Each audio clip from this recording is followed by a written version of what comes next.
اور اس وقت آپ کو براہ راست لے چلتے ہیں کوئٹہ، جہاں پر بلاول بھٹو زرداری وکلا سے خطاب کر رہے ہیں۔ سب سے پہلے میں آپ سب کا شکر گزار ہوں، بلوچستان ہائی کورٹ کا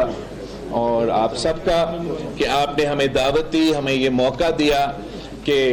بلوچستان ہائی کورٹ میں بار سے خطاب کروں۔ This is indeed an honor and a privilege for me۔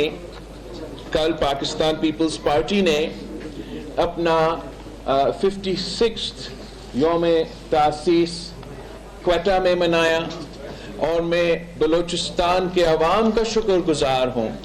جنہوں نے اتنا بڑا تعداد میں پاکستان پیپلز پارٹی کی یوم تاسیس میں شرکت کر کے یہ پیغام دے دیا ہے کہ بلوچستان کے عوام پاکستان پیپلز پارٹی کے ساتھ ہے، اور انشاءاللہ تعالی پاکستان پیپلز پارٹی کا یہ پورے کوشش ہوگا کہ ہم بلوچستان کے عوام کی خدمت کریں۔ میں بلوچستان کو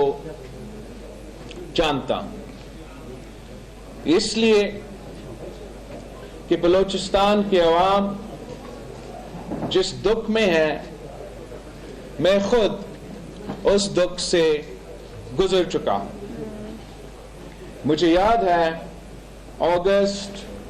8 2016 کا واقعہ ثانیہ، اور میں آج ایک بار پھر بلوچستان ہائی کورٹ کے وکلا کے جو شہید ہیں ان کو سرخ سلام پیش کرتا ہوں۔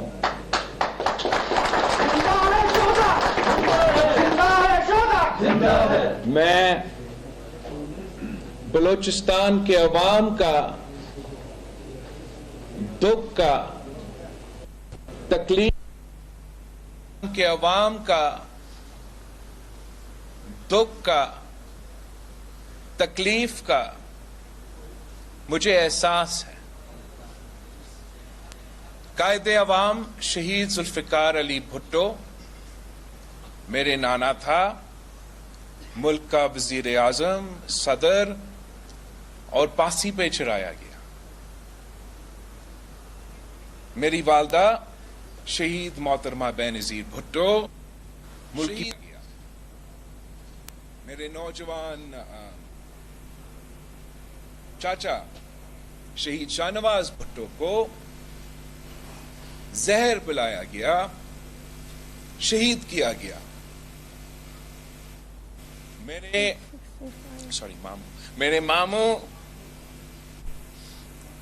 میر مرتضی بھٹو کو اپنے گھر کے باہر شہید کیا گیا، اور الزام شہید محترمہ بینظیر بھٹو اور شہید محترمہ بینظیر بھٹو کے خاندان پہ لگا کر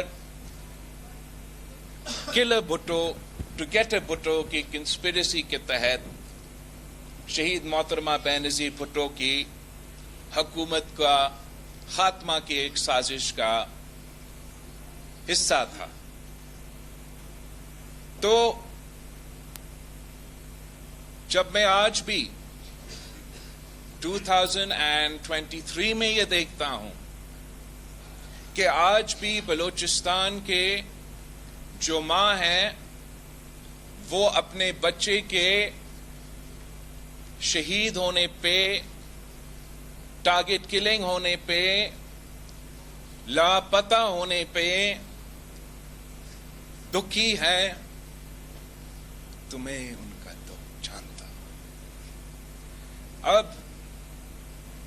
اس کا ہم نے کرنا کیا ہے؟ کیا یہ ہمارا قسمت میں لکھا ہے؟ یہ پاکستان کے عوام کے لیے، اور پاکستان خاص طور پہ بلوچستان کے عوام کے لیے، کہ ہمارا خون سستا ہے؟ کیا یہ 70 سال سے جو نظام چلتا آ رہا ہے، کیا اس نے اس ملک کی شہریوں کو، اس وطن، اس دھرتی کے رہنے والے کو انصاف آج تک دلوایا ہے؟ فیبری 8 پہ الیکشنز ہونے جا رہے ہیں، ہمیں بتایا جا رہا ہے کہ جو 3 دفعہ وزیر اعظم بنا وہ 4تھا بار وزیر اعظم بن کے پاکستان کو ان مشکلات سے نکالیں گے۔ دوسری طرف ہمیں بتایا جا رہا ہے کہ ایک دوسرا شخص جو خود چند سال پہلے وزیر اعظم رہ چکا ہے اور اپنے دور میں جس نے کہا تھا کہ جو ہزارہ میں اپنے جو احتجاج کر رہے تھے وہ بلیک میلرز تھے، جس نے وزیر اعظم ہوتے ہوئے لاپتہ افراد یا انفورس ڈسفیئرنس کی ایشو کو انڈرمائن کیا، 70 سال کا نوجوان کا لیڈر، کہ یہی ملک کے، پاکستان کے، بلوچستان کے آپ کے آپشنز ہیں۔ اور میرا یہ اعتراض تو بالکل نہیں کہ یہ بزرگ بن چکے ہیں، عمر سے کوئی فرق نہیں پڑتا، آپ بزرگ ہو کے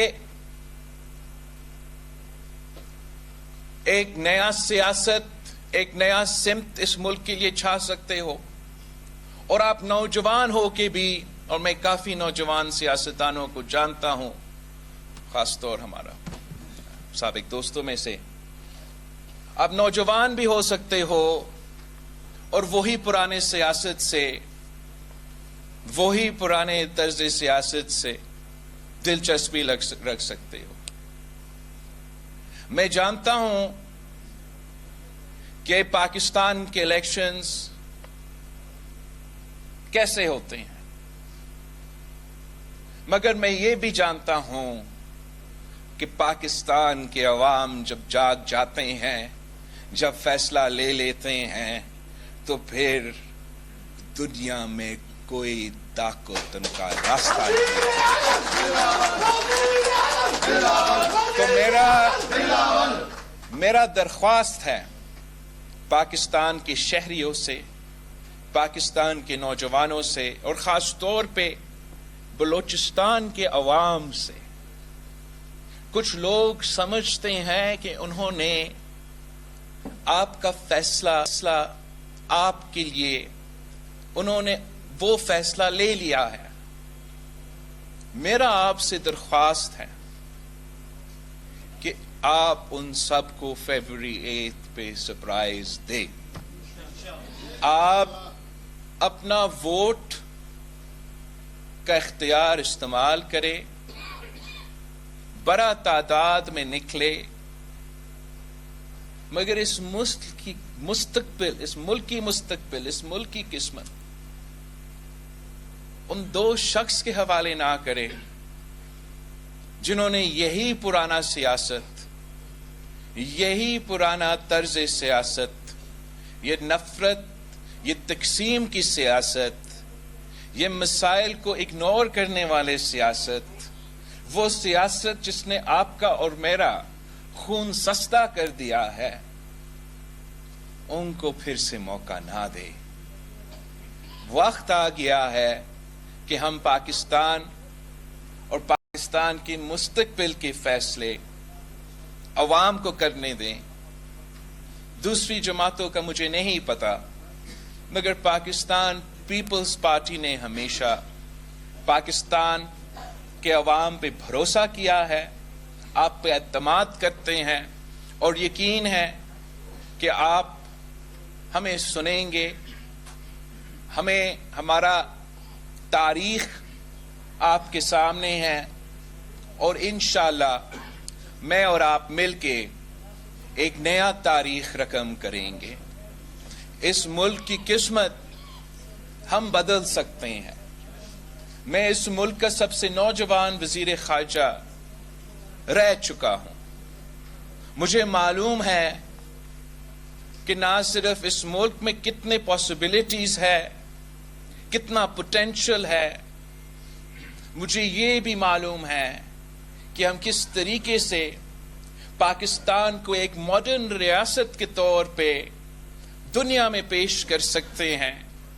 اپنے عوام کے لیے، اپنے ملک کے لیے اپرچونٹیز پیدا کر سکتے ہیں. میں وہ پاکستان دیکھنا چاہتا ہوں جس کی عوام دنیا میں جہاں بھی چاہے وہ وہاں پہنچ سکے، وہ وہاں کام کر سکے، وہ فخر سے کہہ سکے کہ میں پاکستان کا شہری ہوں. اور میں جانتا ہوں کہ اگر ہم نے یہ کرنا ہے تو ہمیں جو روایتی سوچ ہے، چاہے وہ پرانا سیاست کی سوچ ہو، پرانے حکمرانی کی سوچ جو اسلام آباد کے بابوز آج تک ان کی ذہنیت اسی طریقے سے ہے، ان ساری چیزوں کو چھوڑنا پڑے گا. ہمیں اپنے عوام کے مفاد کے لیے سوچنا پڑے گا، اپنے عوام کو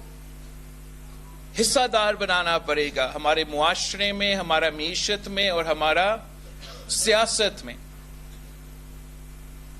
بلوچستان کے بارے میں کہا جاتا ہے کہ بلوچستان کے پاس جتنے وسائل ہے، جتنا معدنیات ہے، جتنا ریسورسز ہے، اتنا پورے پاکستان میں نہیں ہے. بلوچستان کے بارے میں کہا جاتا ہے کہ سی پیک کے دروازے، سی پیک کا انٹری جو ہے وہ بلوچستان میں ہے. اس سی پیک کی بنیاد تو صدر زرداری نے رکھا تھا، اور میں جانتا ہوں کہ صدر زرداری کے ارادے کیا تھے، صدر زرداری کا سوچ کیا تھا، اور افسوس کے ساتھ اس سوچ کے مطابق عمل درآمد نہیں ہو رہا. میں آپ سے پوچھتا ہوں، کیا بلوچستان کے یہ جو وسائل کا ذکر ہو رہا ہے، بلوچستان کی جو معدنیات ہے، بلوچستان کے جو ریسورسز ہے، کیا بلوچستان کے عوام اپنے آپ کو ان ریسورسز میں، ان وسائل میں حصہ دار محسوس کرتے ہیں؟ کیا اس سی پیک جس کا بنیاد صدر زرداری نے رکھا تھا، جس نے پاسماندہ علاقے کو ترقی دلوانا تھا، جس نے دہشت گردی کے شکار ہونے والے علاقے کو ترقی دلوانا تھا، کیا بلوچستان کے عوام، گوادر کے شہری اپنے آپ کو اس منصوبے کا حصہ دار محسوس کرتے ہیں یا نہیں؟ میں سمجھتا ہوں کہ یہ آپ سے سب سے بڑا ناانصافی ہے. ہمارا آئین ہمیں یہ حق دیتا ہے، آپ سب کو یہ حق دیتا ہے، first right to your own resources. اور ہمیں اسی سوچ کے مطابق جو سندھ میں ریسورسز ہے، جو ہم نے پبلک پرائیویٹ پارٹنرشپ میں ڈیولپ کیا ہے، جو کہ سی پیک کے حصہ بھی ہیں، ہم نے ان پہ ایسے کام کیے کہ سب سے پہلے فائدہ مقامی لوگوں کا ہو، ان کا حصہ دار مقامی لوگ ہو. اور میں دعوت دیتا ہوں آپ سب کو کہ تھر کول کا منصوبہ کو آپ اپنے جو منصوبے ہیں، اپنے جو منڈیات کے منصوبے ہیں، ریسورسز وسائل کے حوالے سے جو منصوبے ہیں یا سی پیک کے جو منصوبے ہیں، ان سے ذرا کمپیئر کریں. ہم نے تھر کے مقامی لوگوں کو روزگار دلوایا، ان لوگ جو وہاں کی شہری تھے جہاں سے یہ